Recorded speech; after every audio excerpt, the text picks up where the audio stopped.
Zorik Gordon, founder and CEO of ReachLocal, joins us, coming up here from the LA area, Woodland Hills. Glad to have you on Bloomberg West. Thanks for having me. Your company's really interesting because it seems that investors are really hot for this idea of solving the problem of local advertising. But you guys have been at it for a while. Mm-hmm. Yeah, we started the company about 8 years ago explicitly with the purpose of solving for local. We saw, local is one of the holy grails of the internet. Sort of all of the offline small and medium-sized businesses, we knew that they were going to get digitized. We knew that they're going to have to move their marketing spend over.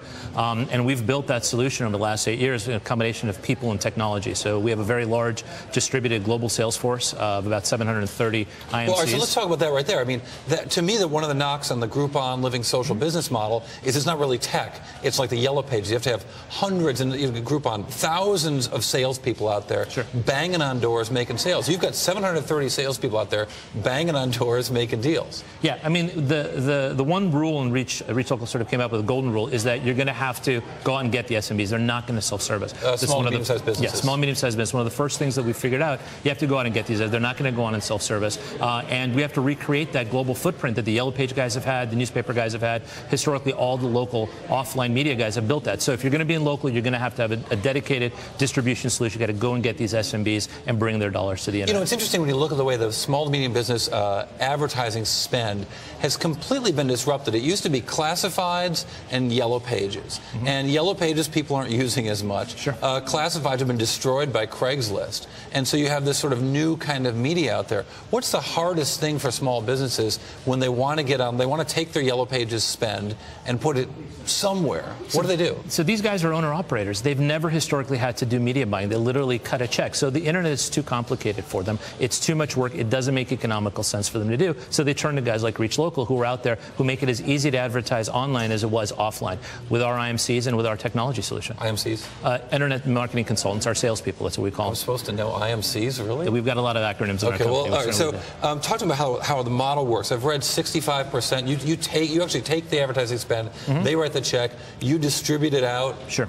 To where it should go? Yeah, so we cover search, we cover display, we cover social with our new ReachCast platform. We actually do deals as well. We just bought a company several months ago. And what we're actually going out there is taking the budget for the SMB and then distributing it in a very intelligent and transparent manner where they need to be spending their dollars across all of those mediums. And you also manage phone calls when they come into those businesses that come from those ads. Yeah, one of the things we learned very early on back when we were just starting the company, that clicks don't matter to SMBs, especially the ones that we talk to. Because big marketers, they look at clicks, they analyze the clicks, they sort through the data, they know who their customers are. Yeah, but clicks really, there is no sort of shopping cart at the plastic surgeon's office. You need to actually pick up the phone and call in, set an appointment. How do you think I got this face?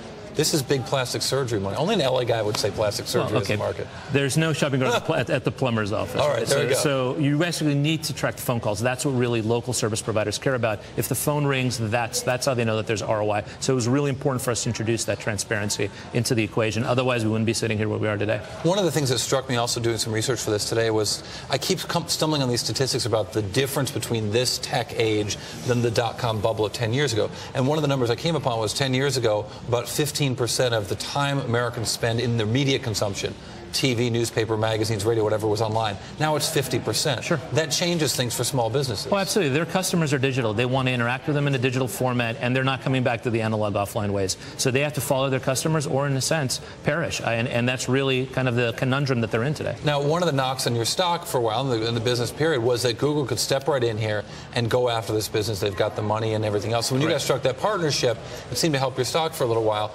Does this mean that Google's no longer a competitor? Well, look, I mean, we have been a partner with Google from day one. We go out into the marketplace and bring them SMB customers that don't do this on their own. So we're an important part of the ecosystem. We always have been. We've never looked at Google as a competitor. And this deal that we recently struck, I think, actually solidifies that Google really looks at us as an important part of their channel and an important partner for them globally.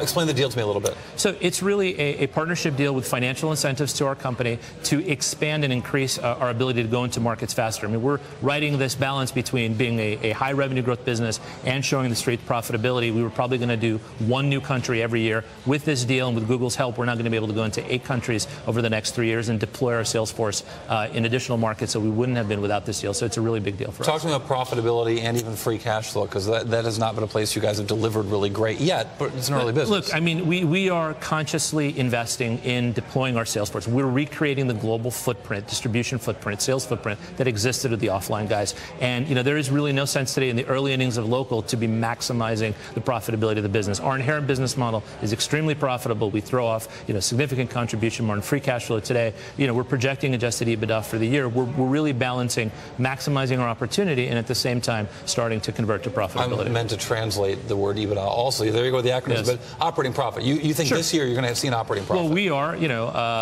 showing forecasting to the street, $9 to $11 million in adjusted EBITDA for the year. So we are converting, but again, we are in investment mode. Local is still in the very, very early days. There is still so much opportunity out there. We have a big task ahead of us. We're only in 4 or 5 countries. There are many more countries to be in, many more cities to be in the United States. It makes perfect sense for us to continue to invest in our core business. Well, I think as we continue to cover the Groupons and the living socials, that we're getting all the attention. We got to keep an eye on ReachLocal as well. Absolutely. Interesting business. All right, Zorik Gordon of ReachLocal, CEO. Thanks for joining us. Thank you.